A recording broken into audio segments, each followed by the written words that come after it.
اظہار اور رسائی۔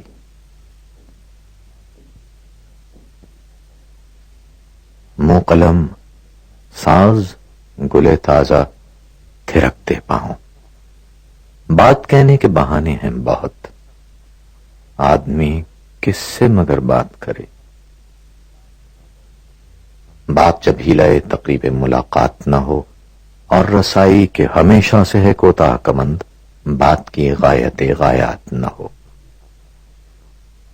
ایک ذرہ کف خاکستر کا شرر جستہ کے مانند کبھی کسی انجانی تمنا کی خلش سے مسرور، اپنے سینے کے دہکتے ہوئے تنور کی لو سے مجبور۔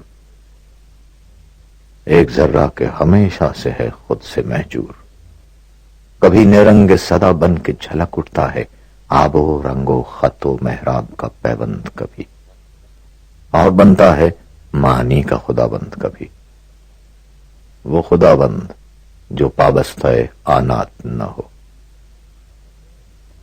اسی ایک ذرے کی تابانی سے کسی سوئے ہوئے رقاص کے دستوں پا میں کانپ اٹھتے ہیں ماہ سال کے نیلے گرداب۔ اسی ایک ذرے کی حیرانی سے شعر بن جاتے ہیں ایک کوزہ پیر کے خواب۔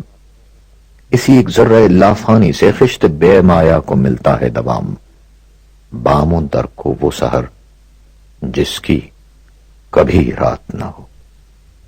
آدمی کس سے مگر بات کرے۔ منہ قلم ساز گلے تازہ تھرکتے پاؤں، آدمی سوچتا رہ جاتا ہے